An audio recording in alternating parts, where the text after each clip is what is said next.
Gen Z deems cash as cringe in new study, saying people who use it are out of touch. Now, the story does say that Gen Z is proving to be financially responsible, but certainly with an aversion to cash, apparently. Yeah, and that's can be a little scary, at least especially for our generations, right?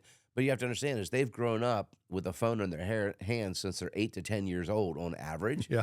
They're very affluent with apps, things that, like my parents still struggle when I try to get them to do certain things on their phone or smart device, right? So they're just so used to the digital age. They're completely comfortable with digital transactions, looking at their bank info. I mean, I have a friend of mine who still won't put his bank, and it's a national chain that he banks at, with the app on his phone. Is I don't trust the app, Yeah.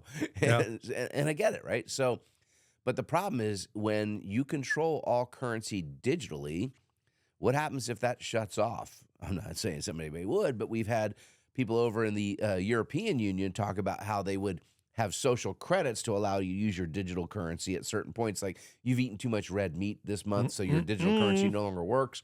But even what if there's a power outage, right? And the only thing you have is, or your phone battery's dead and there's power and you can't charge it. Can you access capital cash, right? So this is eye-opening. So I found a chart. I thought it interesting. So I found this chart that shows where cash is still king, right? And around the world, it still is king. And so the highest country on there was Myanmar. 98% of all transactions that happen there still happen in cash, in the local currency. U.S. is ranked about 8th or 10th in the list. We use 16% of transactions in the U.S. are done in cash. But you brought up a point when you looked at the chart. The more sophisticated, developed economies are going much more digital.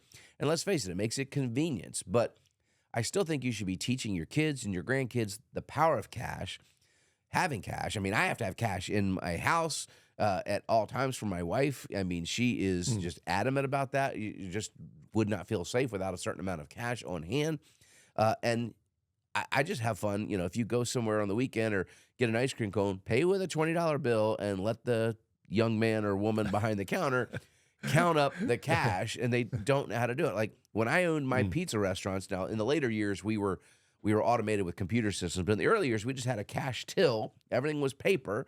And it's a lost art of just counting backwards. You just, you give somebody $20. If the bill was $7.87, you would just start with pennies. 88, 89, 90, grab a dime, dollar, $1, and then grab a $10 bill and hand the person their cash back.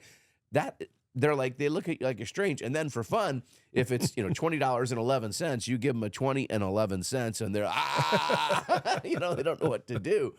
But it's sad to me that cash is going away, because cash gives you control. And there's something about when cash is in your hand, you feel it when you spend it, where it's so much easier to spend money digitally or with an app.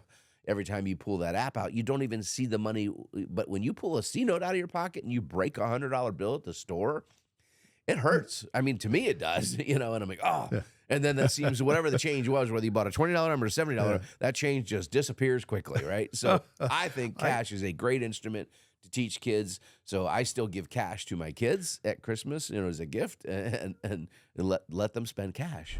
Hey, if you're looking for more content like this, make sure you check out these videos, and don't forget to like, subscribe, and ring the bell so you'll be notified when we publish more content that will help you retire smart. Thanks for watching.